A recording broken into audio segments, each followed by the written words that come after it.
And this is where it just turned. See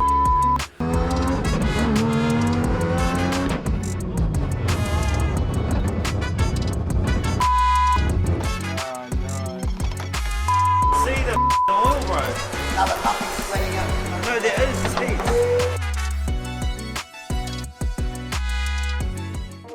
The Mazda Rx7 Batmobile, forged in the 1980s in the heart of Mazda herself.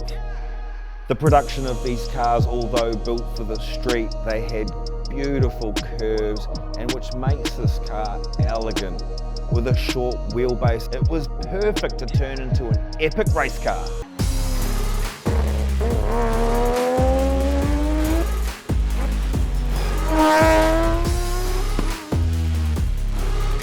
Today I'm taking you on tour with Repco. We're going to look into what happened with the Rx7 and the build process. You got to see it on last week's episode where Cole and I battled for the Race Lab fastest lap.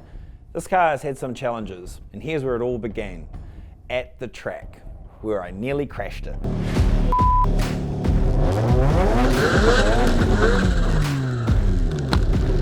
And then in my second race, the same day, I blew the engine. At that point, we were starting from scratch. With the show only 30 days before commencement, we were a little worried that we weren't going to make it. So we got the car, we took it straight to Race Lab.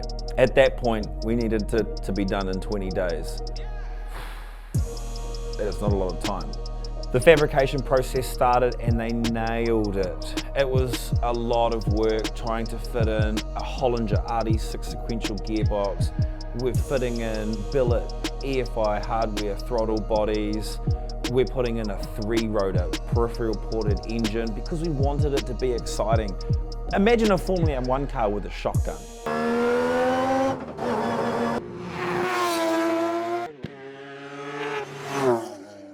We still wanted it to be safe, so we ran some Nexen 265 semis at the rear, 245 semis at the front. Now they're softer compound, which means when you're at the track, you can get more traction, more grip, which makes the car a whole lot more safer, and it makes it more comfortable for when the guests, especially the celebrities, are sitting in the car who have never done any race car driving before.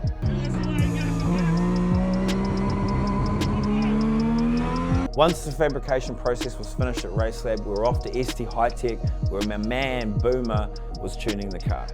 Everything was on song, sounding exactly how it should be.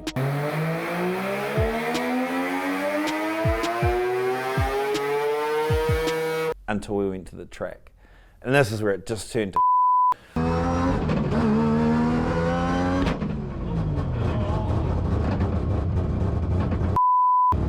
Oh no. See, and this is what happens when Cole's running pit crew for me. So we're driving the car, we're day one of testing, everything looked like it was going well.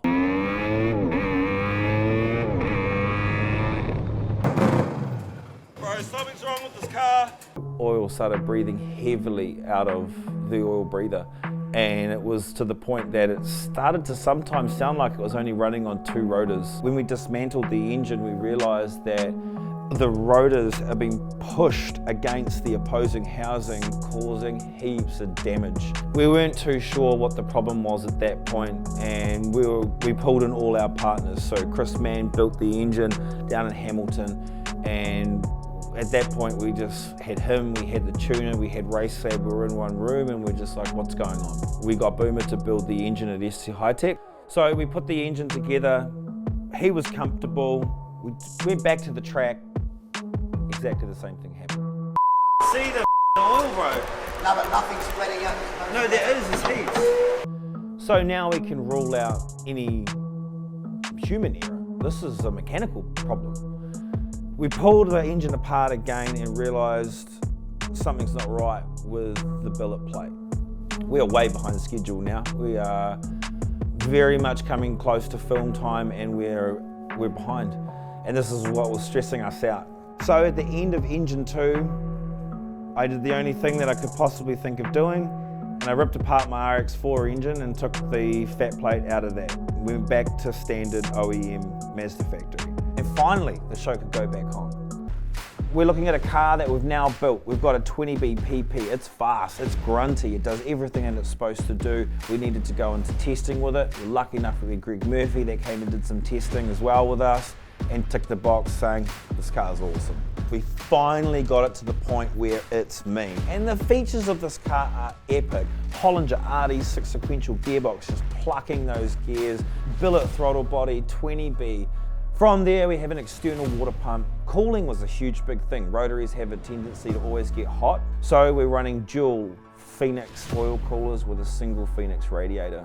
And the whole system is controlled by Elite 2500 Haltech ECU, which has saved our ass with this car because the data that it's pulling from the engine tells us everything that we need to know to keep the car safe. That was vital for the longevity and reliability of the car.